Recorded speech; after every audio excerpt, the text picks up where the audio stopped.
I'm Theo. And I'm Juliet. And this is Apologies Accepted. We offer an entertaining look at some of the big issues in history by examining public apologies of the famous and infamous. We're looking at politicians, serial killers, actors, and you. Send us a public apology you would like to make, and we'll read it on the air and give you a chance to redeem yourself or just get some guilt off your shoulders. We're here for you. Once a week, maybe more if you're really, really sorry.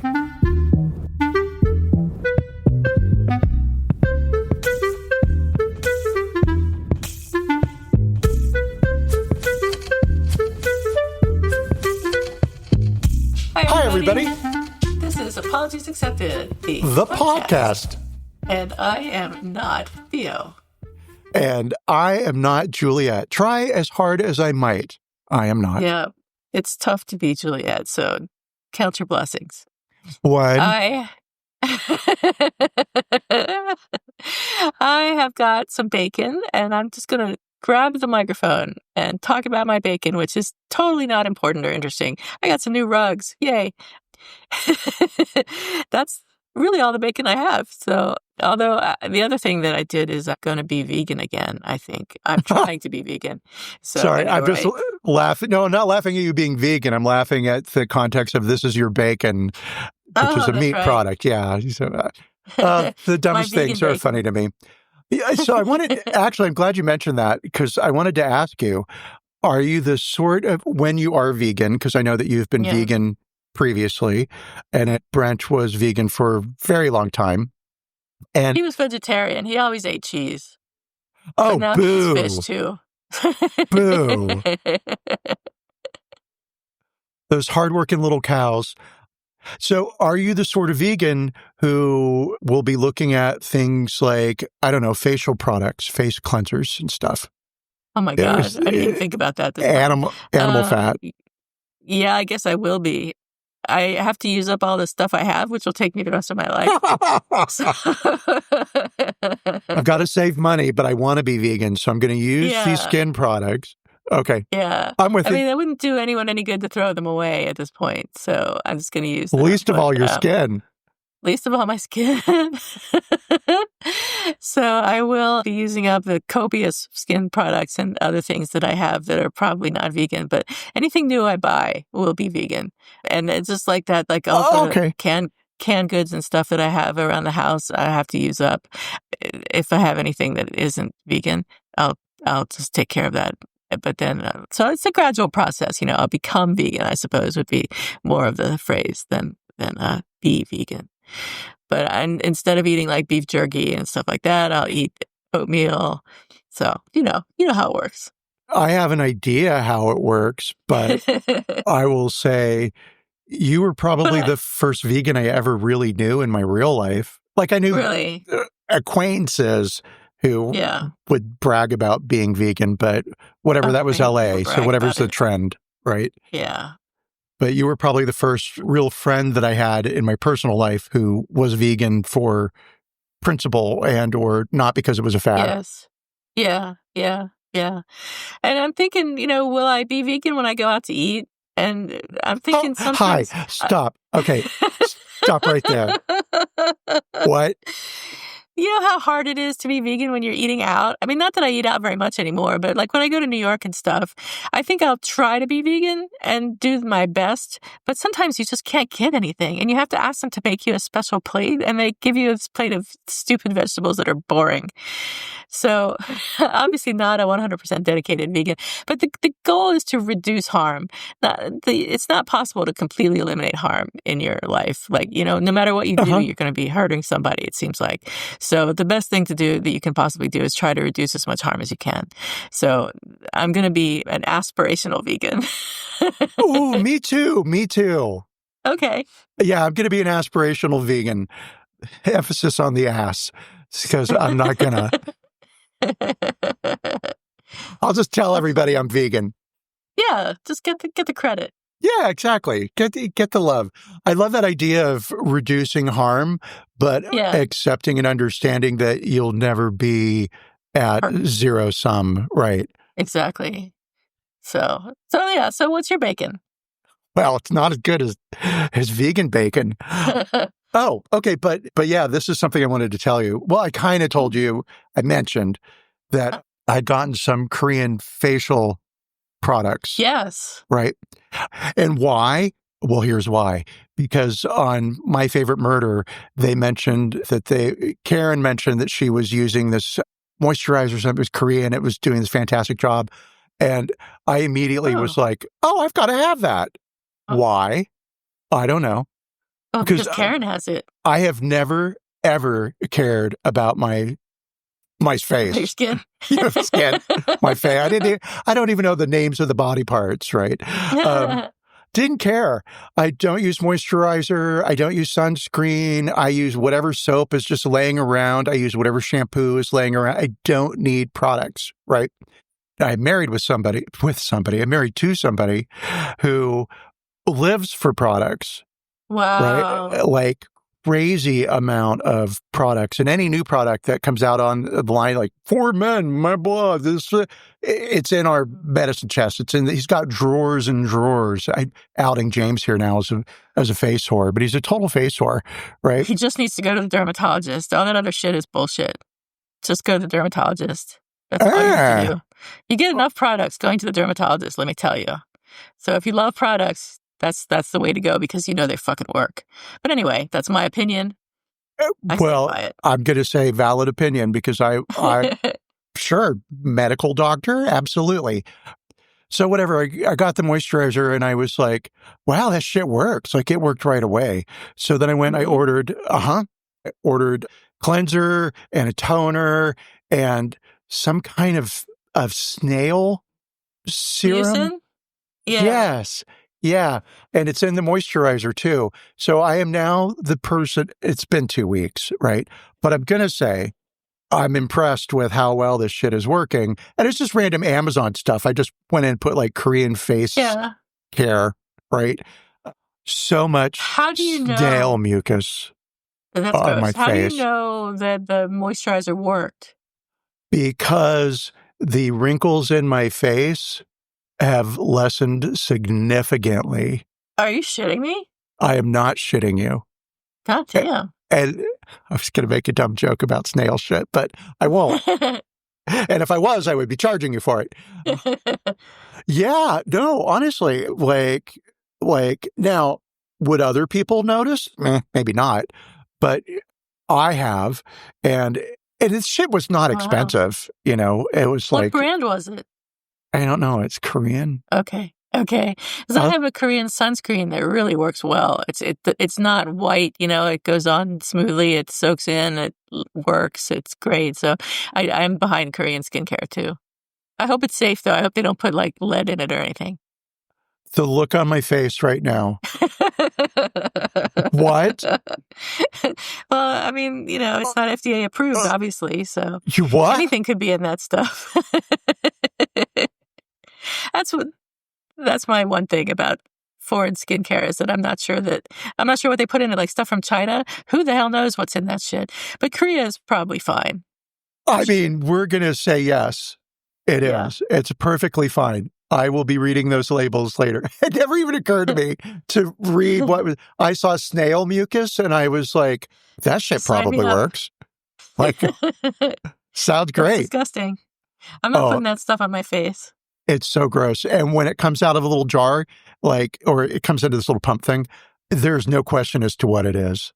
It just looks like something that a snail would slide on. Yeah. And when I go outside, the birds follow me around in the yard now. So it's a lot. But yeah, so I'll say, like, that's my bacon. It's just stupid. Congratulations on your skincare routine. Thank you. And as I progressively age backwards and get younger and younger, I'll be joining my Gen Z brothers and sisters in, I don't know, solidarity and Riz. There you go. Yeah. And snail mucin. Man. So, all right. So we can talk about our story if we like. Speaking of Riz. You know, speaking of risks. Riz, R-I-Z, which means Riz. Kind of. I guess you know what that means. Of course, you have Charisma. TikTok. Totally. Our story is not very uplifting today. In April of this year, just last month by a few days, Nike faced significant backlash over a billboard displayed during the London Marathon that read, "Never again until next year." While intended as a humorous nod to runners' sentiments post-marathon, the phrase "never again," of course, is globally recognized as a solemn vow associated with Holocaust remembrance. The ad's red and black color scheme further intensified criticism, drawing parallels to Nazi-era imagery. The controversy was heightened by the timing of the marathon, which coincided closely with Yom HaShoah, Israel's Holocaust Remembrance Day. Critics, including Rabbi David Schlusselberg, labeled the ad as simply grotesque, emphasizing the insensitivity of repurposing a phrase tied to the memory of 6 million Jews murdered during the Holocaust. Retired British Judge Nigel Lithman also condemned the ad, stating that it trivialized a serious and important commitment to prevent atrocities. In response to the outcry, Nike promptly removed the billboard and issued a public apology, which we'll look at in a moment. The company explained that the billboard was part of its Winning Isn't Comfortable campaign, designed to motivate runners by reflecting common phrases used among them. Nothing would motivate me more to run than somebody telling me it wasn't comfortable. But anyway, it's like, do we already not know that running can be uncomfortable? So you don't have to advertise it, Nike. Anyway, further developments included hedge fund manager Bill Ackman, a significant Nike investor, claiming that Nike CEO Elliott Hill personally apologized for the oversight. While Nike confirmed the billboard's removal and issued a general apology, the company did not explicitly confirm Ackman's claim of a direct apology from Hill. This incident serves as a cautionary tale about the importance of cultural sensitivity in global marketing. Brands are reminded that phrases with deep historical significance should be approached with the utmost care to avoid unintended offense. My friend ChatGPT thinks that this looks more like a failure of cultural sensitivity in the review and approval process than a strategic campaign move, because I asked it if Nike did this on purpose. And ChatGPT also reminded me that a simple cross-check with a diverse branding or legal team might have prevented the trouble. Of course, diversity, equity, and inclusion initiatives are facing significant challenges in 2025, with a notable rollback across various sectors in the United States. The Trump administration has intensified efforts to dismantle DEI programs. On his first day back in office, President Trump signed executive orders to end federal DEI initiatives and promote merit-based opportunities, quote, merit-based, leading to the placement of federal DEI staff on paid leave and subsequent layoffs. Although a federal judge temporarily blocked these orders, the anti-DEI sentiment has permeated the private sector, prompting companies like Pepsi, Disney, Amazon, Boeing, and Walmart to reduce or eliminate their DEI efforts. In the education sector, the Department of Education has launched investigations into over 100 public and private universities, scrutinizing DEI programs, scholarships, and partnerships aimed at increasing minority student representation. These actions are part of a broader campaign to challenge DEI initiatives under the Civil Rights Act of 1964, with critics arguing that such efforts constitute racial discrimination. Despite these trends, some companies are reaffirming their commitment to DEI. Levi Strauss shareholders overwhelmingly voted against a proposal to terminate the company's DEI initiatives, with over 99% opposing the measure. Barclays CEO C.S. Venkatakrishnan also emphasized the bank's unwavering commitment to diversity, even as it adjusts specific targets in response to legal challenges. That's not unwavering. So that's my story for today. Thanks a lot to Nike for giving us a story today. But I mean, how awful. What an awful thing to say. And then how could a team of people, advertisers, not have realized that this was going to be a problem? That's why I asked ChatGPT if I thought they did it on purpose, because I cannot believe that they did it unknowingly. I can only imagine the number of hands this campaign idea passed through from inception to completion, right? Yep. There's the art department. There's the ad buy department. There's the guy that had to paste the billboard, or maybe it was digital, right? There's the billboard company. There's the secretary who had to answer somebody's email question about how do you spell never, right? Like 100 people were involved in this easily. This is a big major corporation.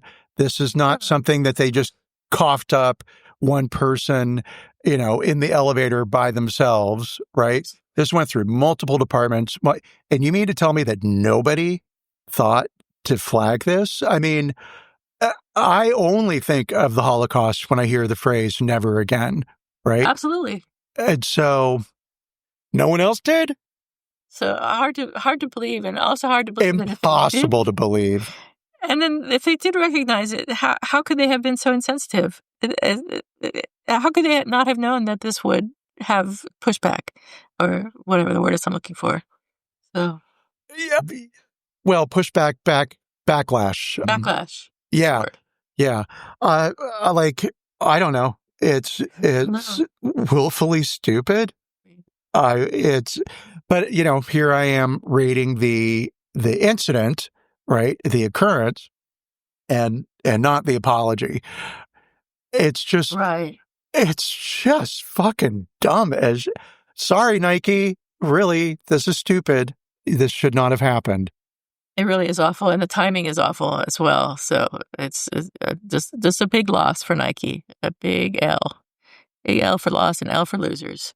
So we can talk about the apology if you'd like. Yeah, because what I will be bringing to our conversation is 20 other advertisers that fucked up with Nazis or Holocaust. Really? Oh my God. Because not just Nike. Apparently, it's really easy to include Nazis in your advertising. Terrible. Oops. All right. In their statement, Nike said, "We did not mean any harm and sincerely apologize for any we caused. The London billboards were part of a broader campaign built on runners' insights and designed to motivate runners to push past what they think is possible. Nike condemns any form of anti-Semitism. The language should not have been used, and the billboards have come down." The company explained that the billboard was part of its Winning Isn't Comfortable campaign intended to resonate with runners' experiences. However, recognizing the unintended, maybe, offense, Nike promptly removed the billboard and reiterated its stance against anti-Semitism.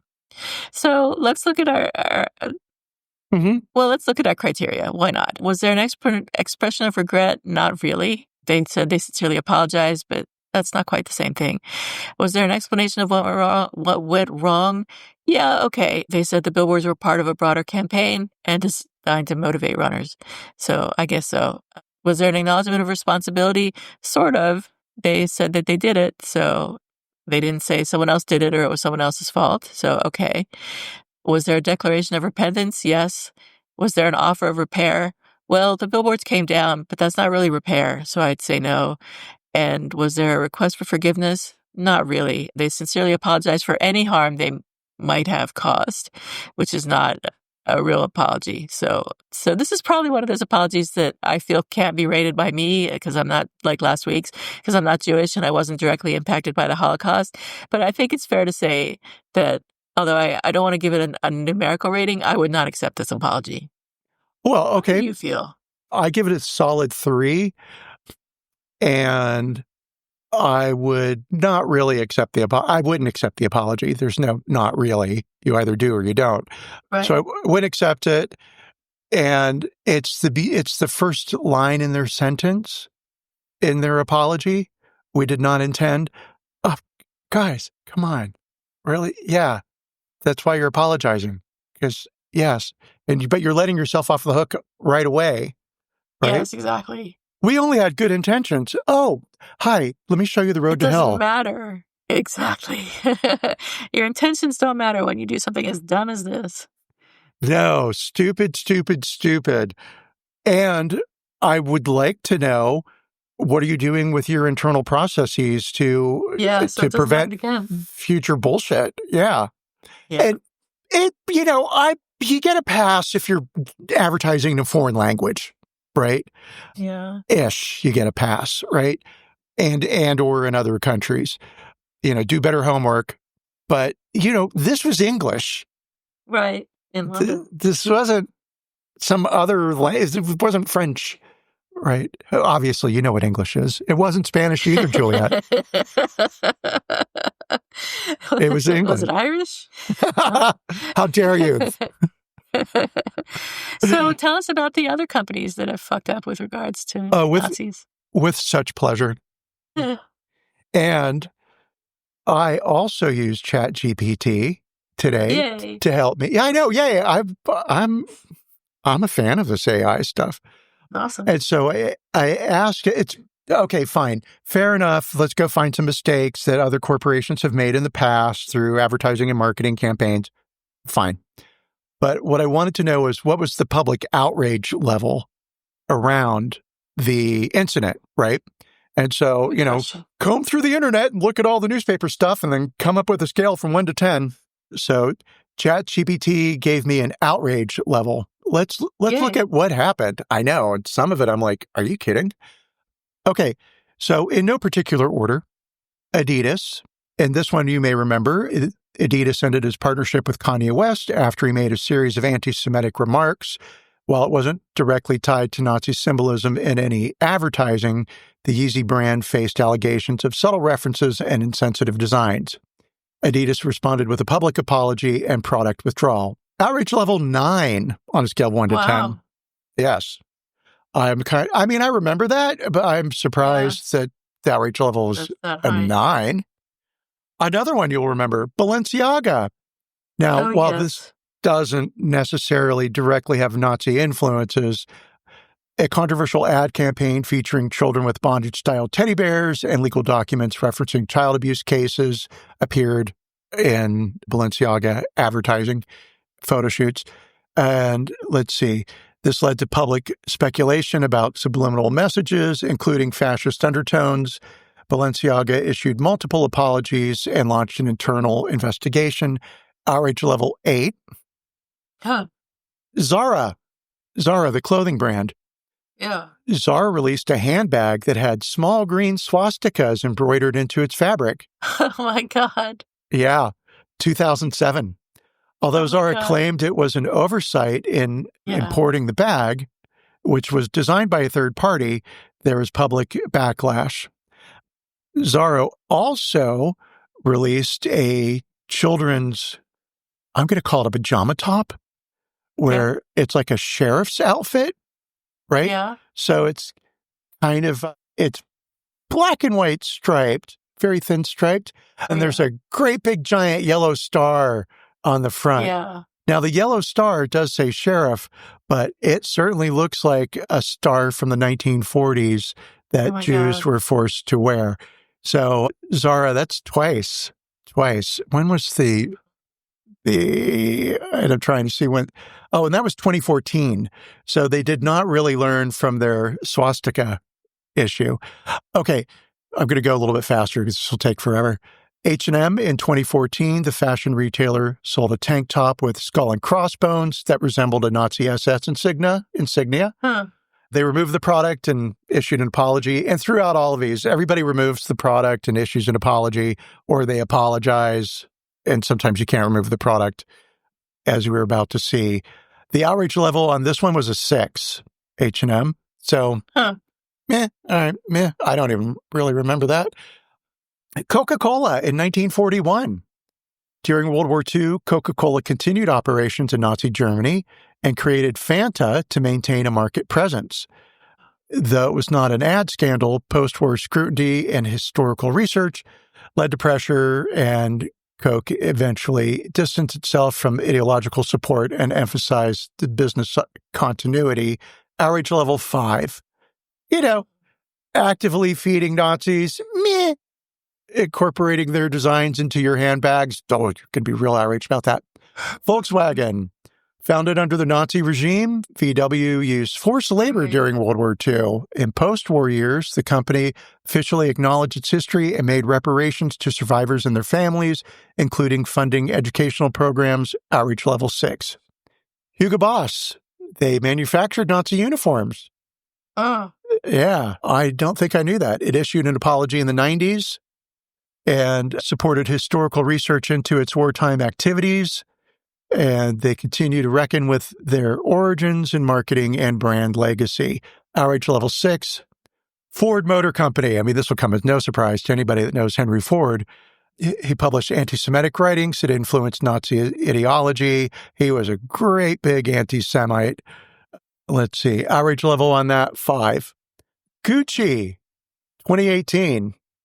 Gucci released a black, I can never say this word, balaclava sweater? Yeah. That, when worn, resembled blackface. While not a Nazi reference, the imagery stirred outrage across cultural and political lines. Outrage level 8. Dior The Sauvage fragrance campaign was accused of cultural insensitivity and racialized nationalism, including imagery critics linked to colonial tropes. Dior pulled the ad and apologized. Outrage level 7. Skoda, which is a part of the Volkswagen Group, was tied to wartime production under Nazi rule. They also apologized. Outrage level 4.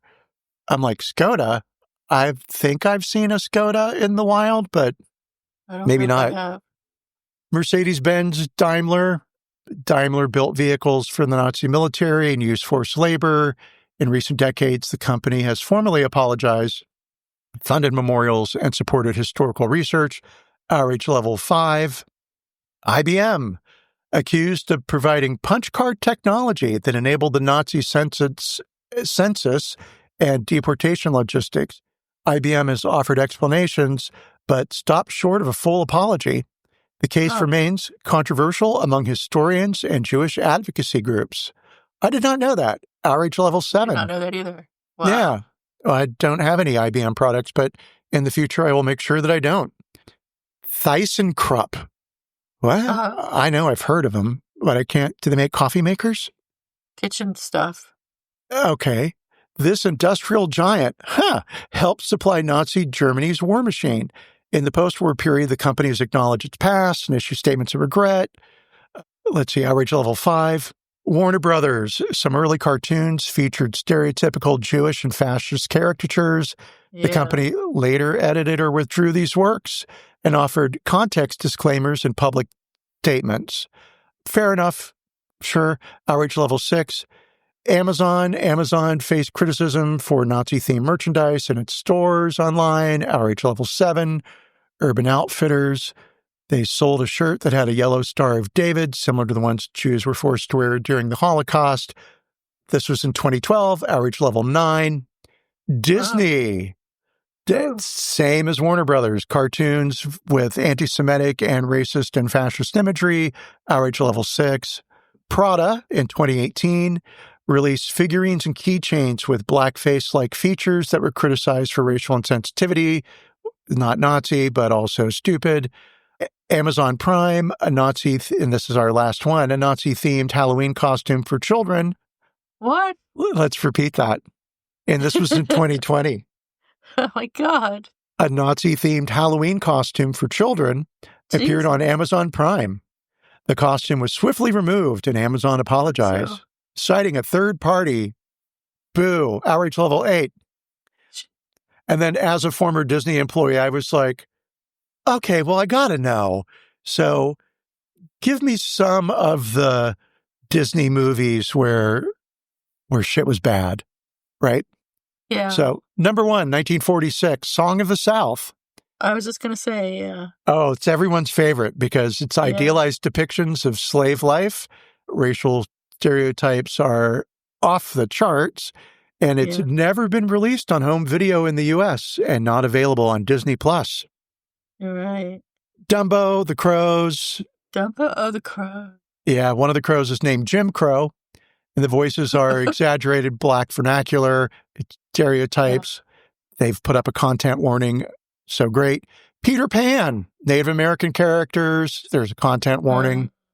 Jungle Book. What a shock. Jungle Book.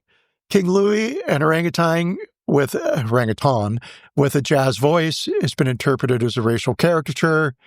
The Aristocats, that Siamese cat. Oh, the Siamese. Yeah, exaggerated East Asian accents, and a character is playing the piano with chopsticks. Huh. Lady and the Tramp, 1955, Siamese cats again, negative Asian stereotypes. Fantasia originally included a black female centaur named Sunflower who polished the hooves of white centaurs, a stereotype of servitude. That scene has been removed in later releases. Aladdin from The Gentle Year of 1992. The opening song and lyrics describing a land where they cut off your ear if they don't like your face, which lyric was altered after backlash for cultural insensitivity. 1933, Three Little Pigs. The big bad wolf dressed as a Jewish peddler in one version of the cartoon with exaggerated features. that's been edited in later re-releases. And then The Robinsons in 2007. Scenes were cut or modified for racially insensitive characterizations during international releases. And Disney has acknowledged the need for ongoing review of content. And I just have to say that in 2007, if you're still releasing stuff, Disney, that's racially insensitive, you do need your DEI programs. Sorry, people. Yeah. Yeah, so there you go. Interesting. Wow. That's interesting. And it's also interesting the ratings that ChatGPT gave each item, the outrage levels. Some of them were, lower than I would have expected given the offense. So that is very interesting. And I'm going to guess, and I'm making this up, right? Obviously, I'm making it up. But because I was asking for news articles, right? That it's possible that there just aren't as many news articles from 1944 or 1933, right? As there are from 2014, which would be why Bagliaga, or I can't even say their name. I can't say anything. I'm still sick, America and the world. Balenciaga, that's it. Why Balenciaga is a 9. How terrible. Yeah. Right? But, you made some cars for some Nazis? 4. 4. That's a 2. Could be wrong on that. I'm making it up. So do you have an apology expected this week, or who's sorry now? A what? Or who? I'm going to have to take a pass this week and say that I don't. It would be a total lie if I coughed up something right now. Fine. Yes. So I have one. I have one for both of us. Okay, cool. So my apology expected is in late April of this year, Indiana Lieutenant Governor Micah Beckwith sparked significant controversy by referring to the 3/5 Compromise as a great move that helped to end slavery. This remark, made in a video posted on social media, was in response to Senate Democrats comparing a new anti-DEI bill to historical policies that dehumanize marginalized groups. Beckwith argued that the compromise limited the political power of pro-slavery states by not allowing them to count enslaved individuals as whole persons for congressional representation. He claimed this was a strategic move by the North to ensure slavery would be eradicated in the nation, which is fucking ridiculous. However, historians and civil rights groups have criticized this interpretation as a misrepresentation of history and contend that the compromise actually increased the power of slaveholding states and delayed the abolition of slavery. As of Saturday morning, Beckwith had not issued an apology and continued to defend his comments. So I'm expecting him to apologize. But, these days you fucking never know. I'm sure will apologize. It's just going to take another 1 million people on social media to say, oh, this is terrible and you're stupid. What? Right? Yeah. So, yeah. And it just kills me when people dig in. Uh-huh. Something so dumb. Yes. And he's only going to apologize later. And why is it crystal clear to us and so, not to him? Exactly. On one hand, because we are so smart, but on the other hand, sometimes you are just a little too close to your own biases. The ego gets in the way. Yeah, you don't want to say you were wrong. No, and let's put a pin in this one and make sure we come back to it, because I would love for him to apologize and then cover it. What a fucking... Rule number 1, don't say anything about slavery, everybody. Shut up unless you're a historian. You don't fucking know. You don't know. And you don't know, and you're probably going to say something stupid. Exactly. So it's better not to say anything at all. Yeah. Never... What's the saying? If you're never white. pass up an opportunity to keep your mouth shut. Yeah, if you're white. What? I've never heard that before. Yeah. What a great expression. No, I have heard that before, but I just never do it. All right. Well, I think that's it for this week. Speaking of keeping our mouths shut. Yeah, we're going to keep our mouths shut now. Stay cool, cucumbers. And don't trip potato chip. Yeah, I got it right this week. Hey. Yay. All right. Bye, everybody. Bye, everyone.